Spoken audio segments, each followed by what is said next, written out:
चालू. नमस्कार मित्रांनो.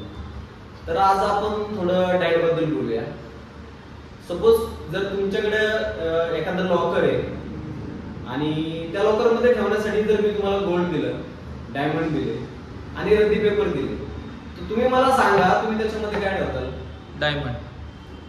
आता कसं बरोबर बोलले? आणि डायमंडच का, रद्दी का नाही? आता तुम्ही विचार करता की जर माझ्याकडे एक स्पेसिफिक स्पेस आहे आणि त्याच्यामध्ये जर मला काही जर भरायचे, फिल करायचं, तर ऑब्विसली तुम्ही त्याच्यामध्ये क्वालिटी प्रोडक्टच फिल करणार, बरोबर आहे?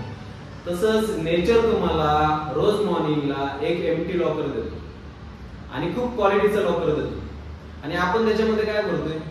क्वालिटीचं सोडून नुसती रद्दी, नुसता कचरा. लोक चहा पितात आहेत, लोक बिस्किट खातात, लोकांना कुरकुरे हवे, सोबत त्यांना वेपर्स हवेत. क्वालिटी फूड कुणाला नको. आणि तुम्ही त्या पोटाकडून अपेक्षा करताय, त्या लॉकरकडून तुम्ही अशी अपेक्षा करताय की ते तुम्हाला खूप चांगलं काहीतरी गेन करून देईल. तर तसं नाही होणार. तुम्ही त्याच्यामध्ये जे टाकताल तेच तुमच्या बॉडीला ते यूज करण्यासाठी देणार, बरोबर आहे? तुम्ही जर त्याच्यामध्ये क्वालिटी प्रोडक्ट जर टाकताय तर ऑब्विसली ते तुम्हाला देताना क्वालिटी प्रोडक्टच देणार. ऑब्विसली ते तुमच्या बॉडी बिल्डिंगला, तुमच्या मसल बिल्डिंगला ते हेल्पफुल असेल. त्यामुळे खाताना नुसतं ते पोट भरायचा प्रयत्न नका करू, तो एम्प्टीपणा भरायचा प्रयत्न नका करू. तर त्याच्यासोबत ते क्वालिटीचं फूड असावं ह्याची काळजी घ्या. धन्यवाद.